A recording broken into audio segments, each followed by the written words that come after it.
ఓం మహాగణాధిపతే నమ ఐం సరస్వత్యే నమ శివాయ గురువే నమ జయ గురు దత్తాత్రేయ నమ యా దేవీ సర్వభూతేషు మాతృరూపేణ సంస్థితా నమస్తస్తే నమస్తస్తే నమస్తస్తే నమో నమ జయ గురు దత్తాత్రేయ నమ శ్రీరామ రామ రామేతి రమే రామే మనోరమే సహస్రనామ దత్తుల్యం రామనామవరానని. యూట్యూబ్ ప్రేక్షకులకు అందరూ కూడా నమస్కారం అండి. నేను పాలపర్తి గురునాథ్ శర్మ, జ్యోతి సిద్ధాంతిని మరియు వాస్తు సిద్ధాంతిని. మీకంతా కూడా జ్యోతిష్ సంబంధమైన విషయాలంతా కూడా విశ్లేషణ చేయడం జరుగుతుంది. గోచార చక్రవశాత్తు గ్రహాల యొక్క స్థితిగతి ఆధారంగా గ్రహాల యొక్క ఫలితాలంతా కూడా చెప్పడం, పరిష్కారాలంతా కూడా చెప్తున్నాం. ఈరోజు వచ్చిన టాపిక్ ఏంటంటే, మనకి ప్రధానంగా ఈ యొక్క గృహయోగం సిద్ధించాలి అంటే అందరికీ తీరని కలిలాగా ఉంటుంది. ప్రతి ఒక్క మానవుడికి అంతా కూడా, ప్రతి ఒక్క మనిషికి అంతా కూడా తీరని కలిలాగా ఉండే కళ, ప్రధానమైన కోరిక ఏంటిదంటే స్వగృహంలో ఉండాలి, మంచి సొంత ఇంట్లో ఆనందంగా ఉండాలి, సొంత ఇల్లు కొనుక్కోవాలి, ఆ యోగం అంతా కూడా కలగాలి. సొంత ఇంటి కళ తీరాలి అంటే ఏం పరిష్కారం చేసుకోవాలి, ఏ గ్రహాలంతా కూడా జాతకరీత్యా కానీ గోచారరీత్యా కానీ గ్రహాల యొక్క ఆధీనంలో మానవుడికి జీవితం ఉంటుంది. కావున ఏ గ్రహం యొక్క కారకత్వం వల్ల గృహయోగం సిద్ధిస్తుంది, ఏ సమయంలో అంతా కూడా అందరికీ గృహయోగం వల్ల ఆనందమైన జీవితం లభిస్తూ ఉంటుంది. స్వగృహం లభించాలంటే ఏం పరిష్కారం చేసుకోవాలి.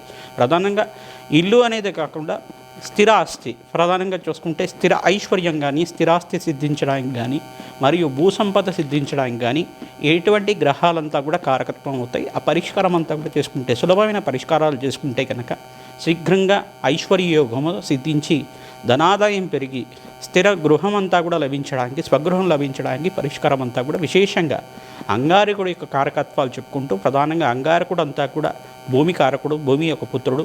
మరియు ఇక్కడ సొంత ఇంటి కారకుడంతా కూడా అంగారకుడు అని చెప్తారు. ప్రధానంగా బృహస్పతి యోగం అంతా కూడా గురుబలం కుదరాలి, శుక్రబలం కుదరాలి. వివిధ గ్రహాలు ప్రధానంగా చూసుకుంటే చతుర్థాధిపతి ఎవరైతే కనుక లగ్న చక్రవశాత్తు చతుర్థ ఆధిపతి అంతా కూడా యొక్కరంలో ఉండాలి. చతుర్థ స్థానంలో కూడా మంచి గ్రహాలు ఉండాలి. మరియు నవమ స్థానము, దశమ స్థానం అంతా కూడా యొక్కరంగా ఉండాలి. ఈ యొక్క దశ అంతర్దశలో కనుక గ్రహాల యొక్క బలం అంతా కూడా చేకూరిందంటే, గోచారించే కూడా గురుబలం కుదిరినప్పుడు గురువు అంతా కూడా లగ్న చక్రంలో కానీ, ప్రధానంగా లగ్నవశాత్తు లగ్నంలో కానీ, సప్తమంలో కానీ, పంచమంలో కానీ, చతుర్థంలో కానీ మంచి యోగకరమైన స్థానంలో, దశమ స్థానంలో కనుక, కేంద్ర కోణ స్థానంలో కనుక గురువు ఉన్నప్పుడు, గురువు అంతా కూడా బలంగా ఉన్నప్పుడు ప్రధానంగా ఇక్కడంతా గృహయోగం సిద్ధించడానికి, స్థిర ఐశ్వర్యం లభించడానికి, పితృమూలకమైన అర్జితం అంతా కూడా నవమ స్థానం, పూర్వపుణ్యస్థానం, పితృస్థానం అని చెప్పేసి అంటారు. ప్రధానంగా చూసుకుంటే ఈ యొక్క తండ్రి తరపు నుంచి ఏమైనా గృహాలు సిద్ధించడానికి కానీ, గృహయోగం సిద్ధించడానికి కానీ, భూసంపద లభించడానికి, స్థిర ఆస్తి లభించడానికి కానీ అవకాశం ఉంటుంది. చతుర్థ స్థానం మాతృమూలకమైన స్థానం అంటారు. ప్రధానంగా లగ్న చక్రవశాత్తు ఈ యొక్క మాతృమూలకమైన స్థిరాస్తి లభించడం అయినా కానీ, మీకు అంతా కూడా పూర్వీకుల నుంచి వచ్చిన, తరతరాలుగా పూర్వీకులకు వచ్చిన స్థిర ఐశ్వర్యం అంతా కూడా సిద్ధించడానికి కానీ ఈ యొక్క గ్రహాల యొక్క స్థితిగతి జన్మజాతకం అంతా కూడా కారకత్వం అవుతుంది. ప్రధానంగా మీకు అంతా కూడా స్థిర ఐశ్వర్యం లభించడానికి, అంతా కూడా భూసంపద, గృహయోగం సిద్ధించడానికి ఏ గ్రహాల యొక్క స్థితిగతి ఆధారంగా మేషాది ద్వాదశ రాశుల వాళ్ళకి చేసుకోవాల్సిన పరిష్కారం అంతా కూడా సులభమైన పరిష్కారం. శీఘ్రంగా మేము చెప్పే పరిష్కారం చేసుకుంటే అతి శీఘ్రంగా మీకంతా కూడా కళ నెరవేరే అవకాశం అంతా కూడా సిద్ధిస్తుంది. ఈ పరిష్కారం చేసుకుంటే చాలు.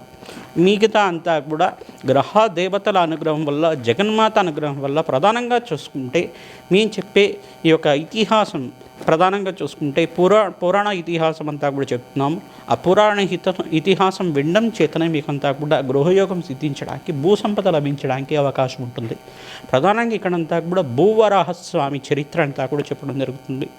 భూవరాహస్వామి అని చెప్పేసి అంటే కనుక యజ్ఞవరాహస్వామి, ఈ యొక్క శ్వేతవరాహ స్వరూపంలో ఉన్న భూవరాహస్వామి ప్రధానంగా చూసుకుంటే భూమిని ఉద్ధరించడానికి, భూమిని అంతా కూడా ధరణి దేవిని అంతా కూడా సముద్ర మధ్యంలో అంతా కూడా ఉన్నప్పుడు ఈ యొక్క పూర్వం ఇతిహాసం ప్రకారంగా ఈ యొక్క కల్పంలో అంతా కూడా వివిధ రాక్షసులంతా కూడా దేవతలంతా కూడా హింసించడం, దేవతలంతా కూడా పీడించడం, తిలోకాధిపత్యం కోసం అనే ప్రయత్నం చేస్తుంటారు. హిరణ్యాక్షుడు, హిరణ్యకశిపుడు అని చెప్పేసి రాక్షసుడు ఉండేవారు. హిరణ్యాక్షుడు అంతా కూడా దేవతలు పీడిస్తూ ఉండేవాడు. ప్రధానంగా భూగోళాన్నంతా కూడా తీసుకొనేసి, భూగోళం అంతా కూడా ప్రధానంగా సకల ప్రధానంగా చూసుకుంటే భూవరాహస్వామి చరిత్రలో విధానంగా వరాహ అవతారం ఎత్తిన మహావిష్ణువు అంతా కూడా భూమాతని ఉద్ధరించడానికి అవతారం ఎత్తాడనమాట. ఇక్కడంతా కూడా రాక్షస సంహారం జరగడానికి భూవరాహస్వామి చరిత్ర అంతా కూడా చెప్పడం జరుగుతుంది. హిరణ్యాక్షుడు హిరణ్యకృష్ణుడు అనే ఇద్దరు రాక్షసులు ఉండేవాళ్ళు, అన్నతమ్ములంతా కూడా త్రిలోకాధిపత్యం కలగాలి, త్రిలోక ఆధిపత్యం కలగాలి, ప్రధానంగా స్వర్గాధిపత్యం లభించాలని చెప్పేసి 3 లోకాల్లో అంతా కూడా మా ఆధిపత్యం ఉండాలి అని చెప్పేసి వాళ్ళు బ్రహ్మ కోసం తపస్సు చేశారు. ప్రధానంగా హిరణ్యాక్షుడు అంతా కూడా బ్రహ్మ కోసం తపస్సు చేసిన తర్వాత బ్రహ్మను ఒక వరాన్ని కోరారట.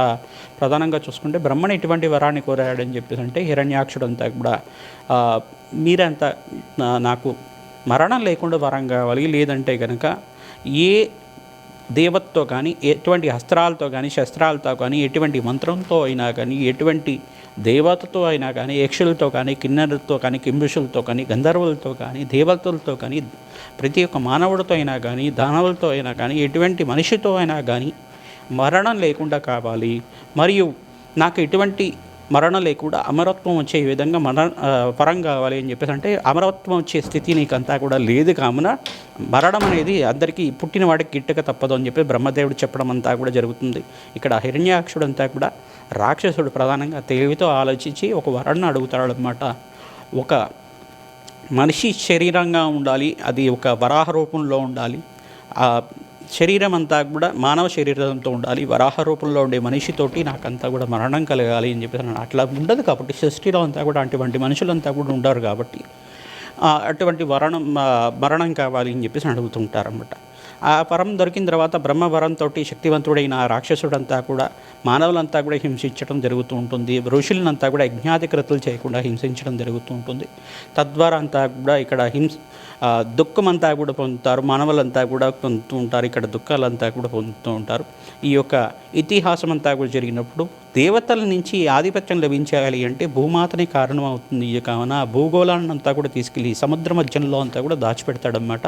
ఆ భూమాతను రక్షించడానికి, ధరణిదేవిని ఉద్ధరించడానికి ప్రధానంగా మహావిష్ణువు అంతా కూడా సాక్షాత్ మహావిష్ణు అవతార రూపంలోని శ్వేతవరాహ రూపంలో అంతా కూడా సముద్ర మధ్యంలో అంతా కూడా వెళ్ళడానికి వరాహస్వామిగా ఉండి ఒక శ్వేతవరాహస్వామిగా యజ్ఞవరాహస్వామిగా అంతా కూడా అక్కడంతా కూడా చతుర్భుజాలతోటి తన యొక్క దంష్టాలంటే కొమ్ములతోటి ఒక అంతా కూడా ధరణిదేవిని అంతా కూడా సముద్ర మధ్యంలోంచి తీసుకొచ్చి రక్షిస్తాడనమాట. ధరణిదేవిని ఉద్ధరించిన కారణంగా ప్రధానంగా ఆయన మంత్రం కూడా ఈ రకంగా ఉంటుంది. ఓం నమో భగవతే ధరణి ఉద్ధరణాయ భూవరాహస్వామిని నమో నమః. ఇటువంటి మంత్రాన్నంతా కూడా నిత్యమంతా కూడా పారాయణం చేసుకోవడం వల్ల ధరణిదేవిని ఉద్ధరించిన ఈ యొక్క వరాహస్వామి చరిత్ర అంతా కూడా వినడం వల్ల విశేషంగా అందరికి కూడా భూసంపద లభించడానికి, అష్టైశ్వర్యాలంతా కూడా సిద్ధించడానికి అవకాశం ఉంటుంది. ఇక్కడ ధరణిదేవిని రక్షించిన తర్వాత ఆ రాక్షస సంహారం అంతా కూడా ఈ యొక్క వజ్రద్రంష్ట్రాలతోటి అంతా కూడా సంహారం చేయడం జరుగుతుంది. మహావిష్ణు అవతారంలో ఉన్న భూవరాహస్వామి వరాహస్వామి అంతా కూడా ఇటువంటి వరాహస్వామి అంతా కూడా ఈ చరిత్ర అంతా కూడా వింటూ ఉంటారు. ప్రధానంగా హిరణ్యాక్షుడు అంతా కూడా సంహారం జరిగింది. తద్వారా దాని తర్వాత హిరణ్యకశిపుడు అంతా కూడా నరసింహస్వామి అవతారంలో కూడా సంహారం జరిగింది. కథ విశేషాలంతరికి కూడా తెలుసు. కానీ ఇక్కడ విశేషంగా భూసంపద లభించడానికి మనకు భూమి కారణమైన చరిత్ర కావాలి కాకుండా భూమాతను రక్షించిన భూవరాహస్వామిని యజ్ఞవరాహస్వామిని యజ్ఞాది కొరతలో చేయాలన్నా కానీ ఇక్కడ విశేషంగా అంతా కూడా వరాహస్వామిని కేంద్రంగా చెప్తారు. ప్రధానంగా మనకి భూగోళంలో అంతా కూడా తిరుపతి పుణ్యక్షేత్రంలో అంతా కూడా భూవరాహస్వామి క్షేత్రంగా అంతా కూడా చెప్తారు. ప్రధానంగా తిరుపతి క్షేత్రం అంతా కూడా భూవరాహస్వామి క్షేత్రము. తర్వాత వరాహస్వామి యొక్క అనుమతితో వెంకటేశ్వర స్వామి అవతారం ఎత్తిన తర్వాత ఆయన యొక్క దర్శనం చేసుకున్న తర్వాతే వెంకటేశ్వర స్వామిని అంతా కూడా దర్శనం చేసుకోవాలని చెప్పేసి అంతా కూడా శాసనం చేయడం అంతా కూడా చూస్తూ ఉంటాం. ఇటువంటి చరిత్ర అంతా కూడా మనకి వినడం వల్ల మాత్రం చేతని గృహయోగము సిద్ధించడానికి అవకాశం ఉంటుంది, ధనాదాయం పెరగడానికి అవకాశం ఉంటుంది, స్థిర ఐశ్వర్యం లభించడానికి, భూసంపద లభించడానికి అవకాశం ఉంటుంది. కావున అందరూ కూడా ప్రతినిత్యం కూడా భూవరాహస్వామి చరిత్రని వినండి, ప్రవచనంలాగా వినండి. తద్వారా మీకంతా కూడా ధనయోగము, గృహయోగము, స్వగృహయోగం అంతా కూడా సిద్ధిస్తుంది. ఇక్కడ గోచారరీత్యా కానీ లగ్న చక్రవశాత్ కానీ అంగారకుడు, బృహస్పతి, శుక్రుడు అంతా కూడా చతుర్థాధిపతి, నవమాధిపతి, దశమాధిపతి, ఏకాదశంలో పుణ్యగ్రహాలు ఉన్నప్పుడు, గోచారరీత్యా గురుబలం కుదిరినప్పుడు, శుక్రబలము, అంగారక బలం అంతా కూడా కుదిరినప్పుడు యోగకరంగా మీకంతా కూడా శీఘ్రాతి శీఘ్రంగా మేషాది ద్వాదశ రాశుల వాళ్ళకి శీఘ్రంగా గృహయోగము, ధన సంపద, స్వగృహయోగము, భూ సంపద అంతా కూడా స్థిర ఆస్తి లభించడానికి, పూర్వీకుల ఆస్తి అంతా కూడా లభించడానికి అవకాశం ఉంటుంది. కావున అష్టైశ్వర్య యోగం అంతా కూడా అందరికీ కలిగి గృహయోగం సిద్ధించాలి, స్వగృహయోగం కలగాలని చెప్పి ఆశీర్వాదం చేస్తున్నాం. మేషాది ద్వాదశ రాశుల వాళ్ళకి విశేషంగా ఎటువంటి పరిష్కారాలు చేసుకుంటే కనుక శీఘ్రంగా గృహయోగం సిద్ధిస్తుంది, ఐశ్వర్యయోగం కలుగుతుంది. తద్వారా ఆనందమైన జీవితం జీవిస్తారో తెలుసుకుందాం. కుంభరాశి కుంభలగ్న జాతకులకి విశేషంగా మీకంతా కూడా యోగం కలగడానికి అఖండమైన పుణ్యప్రాప్తితోటి మీకంతా కూడా ఈ సంవత్సరం పంచమస్త గురుయోగం అంతా కూడా ఉంది. మీకంతా కూడా ప్రధానంగా చూసుకుంటే జన్మలగ్నవశాత్తు కుంభరాశి కుంభలగ్న జాతకులకి ఈ సంవత్సరం అంతా కూడా గృహయోగం సిద్ధించడానికి అవకాశం ఉంటుంది. ప్రధానంగా జన్మజాతకం వశాత్తు మీరంతా కూడా ఈ యొక్క చతుర్థాధిపతి అంగారకుడు యొక్కరంగా ఉన్నాడా లేదా ప్రధానంగా చూసుకోవాలి. ప్రధానంగా రాశి లగ్నవశాత్తు కానీ, ప్రధానంగా లగ్నవశాత్తు అయినా కానీ చతుర్థాధిపతి నవమాధిపతి యొక్కరంగా ఉండాలి. ఇక్కడ ప్రధానంగా చూసుకుంటే శుక్రుడంతా కూడా యొక్కరంగా ఉండాలి, మరియు అంగారకుడు యొక్కరంగా ఉండాలి, మరియు ప్రధానంగా చూసుకుంటే గురుబలం అంతా కూడా యొక్కరంగా ఉండాలి. లగ్నాధిపతిని శనీశ్వరుడంతా కూడా కొంచెం బలంగా ఉండాలి. ఇటువంటి గ్రహాలకంతా కూడా జప హోమ శాంతి కార్యక్రమాలు చేసుకోవడం, భూసభుక్త పారాయణం చేసుకోవడం, ఈ యొక్క భూవరాహస్వామి ఈ యొక్క మూలమంత్ర సహితంగా పురుష సూక్త, స్త్రీ సూక్త హోమాది కార్యక్రమంలో విశేషమైన హోమాది కార్యక్రమంలో చేసుకోవడం వల్ల, విశేషమైన దానాలంతా కూడా చేసుకోవడం, కూష్మాండ దానం అంతా కూడా చేసుకోవడం వల్ల శీఘ్రంగా మీకంతా కూడా గృహయోగం సిద్ధించడానికి అవకాశం ఉంటుంది. గోమాత సేవలో పాల్గొనండి. గోమాతకంతా కూడా పచ్చిక తెలగబండి అంతా కూడా పెట్టడం, ప్రధానంగా ఇక్కడ కందులంతా కూడా నానబెట్టి, శనగలంతా కూడా నానబెట్టి ఈ యొక్క గోమాతకంతా కూడా పెట్టడం, శుక్రవారం రోజున విశేషంగా బొబ్బర్రు నానబెట్టి గోమాతకంతా కూడా పెట్టడం, దోసకాయనంతా కూడా గోమాతకు పెట్టడం వల్ల విపరీత ధనయోగం కలగడానికి, ధనాదాయం పెరగడానికి అవకాశం ఉంటుంది. అష్టైశ్వర్య యోగం కలగడానికి అవకాశం ఉంటుంది. ప్రతినిత్యం కూడా వేద పండితులతోటి విశేషంగా కుబేర కవచాన్ని పారాయణం చేయించుకోవడం వల్ల ధనప్రాప్తి కలిగి మీకంతా కూడా స్థిర ఐశ్వర్యం లభించడానికి అవకాశం ఉంటుంది. ఇటువంటి పారాయణం అంతా కూడా చేయించండి.